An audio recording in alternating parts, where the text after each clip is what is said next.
Hello everyone, welcome back to my channel. আমি সুবর্ণা, আমি ভালো আছি। আশা করি তোমরা সবাই ভালো আছো।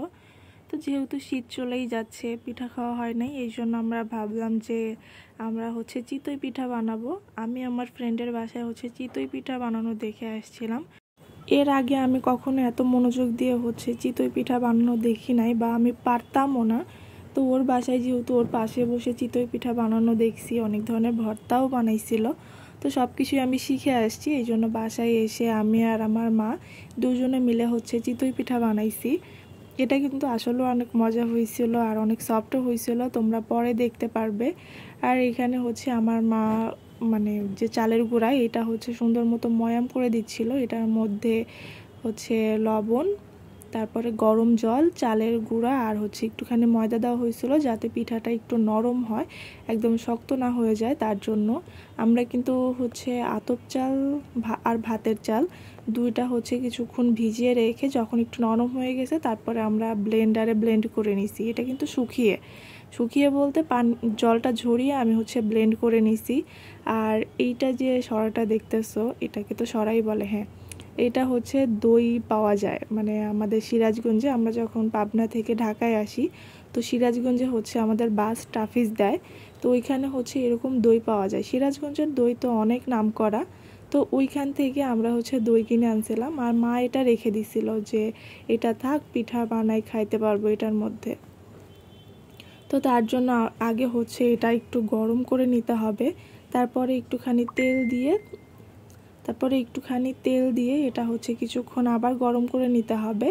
তারপরে এটার পিঠার যে গোলাটা, এটা কিন্তু বেশি পাতলাও না বেশি মোটাও না, মানে একটু মিডিয়াম টাইপের রাখতে হবে। তো এখানে এই পিঠা দিতে হবে, মানে এই গোলাটা দিয়ে দিতে হবে। তো দেখো আমার পিঠাটা কিন্তু অনেক সুন্দর হয়েছে, আর ভিতরে কিন্তু অনেক ফুটা ফুটা হয়েছে। এরকম ফোটা ফোটা হইলেই তোমরা বুঝতে পারবা যে পিঠাটা দুধে ভিজবে। তো তারপরে দেখো আমি আবার আরেকটু দিচ্ছি। এটা কিন্তু প্রতিবারে একটু একটু করে তেল দিয়ে নিতে হবে, না হলে লেগে যাবে। যে আমার এটা লেগে গেছিলো। আর বাকি পিঠাগুলো কিন্তু, বাকি পিঠা কি, সবগুলো পিঠাই আমি বানাইছি। আমার মা লাস্টে বলতেছে, তুই সব বানাইলি, আমাকে দে, আমি একটু বানাবো। পরেরটা মা বানাইছে। আর তোমরা কিভাবে বুঝবা যে পিঠাটা হয়ে গেছে নাকি, বা কতক্ষণ রাখতে হবে, এটা আমিও জানতাম না। তো আমার বান্ধবী পিঠা বানাচ্ছিল, আমি ওকে বলতেছিলাম, তুই কিভাবে উঠাচ্ছিস, দেখতেছিস যে পিঠা হয়ে গেছে। ও বলে, যখন পিঠা হয়ে যায় তখন দেখবি যে ধোয়া বের হচ্ছে, ধোয়া বের হইলে সরাটা উঠে পিঠাটা নামাই নিবি। আর এইখানে দুধ আমরা জাল করতে দিছি, এটার মধ্যে তেজপাতা, এলাচ আর গুড় দিছি। আগে একটু দুধটা জাল করে পরে গুড় দিয়ে এটা একটু সুন্দর মতো জাল করে নিছি। আর দেখো আমি কতগুলো পিঠা বানাই ফেলছি এখানে। প্রতিটা পিঠা দুধের মধ্যে দিয়ে কিন্তু ঢেকে দিতে হবে, গরম দুধের মধ্যে দিতে হবে, না হলে এটা আর কি ভিজবে না সুন্দর মতো। তোমরা আজকে খেলে হালকা হালকা ভিজবে, কালকে সকালে যদি খাও বা কিছুক্ষণ রেখে খাও, তাহলে কিন্তু এটা অনেক অনেক বেশি ভিজে যাবে।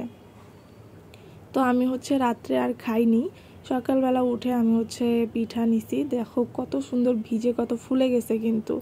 আর যেহেতু চ্যাপটা চ্যাপটা পিঠা ছিল, তো ওই জন্য পিঠা ছিল, তো এই জন্য অতটা বোঝা যাচ্ছে না ফুলছে কিনা। দেখো আমি উঠাইতে গিয়ে ভেঙে ফেলছি। পরে ভাবলাম যে এটা আর নিব না, অন্য আরেকটা নেই।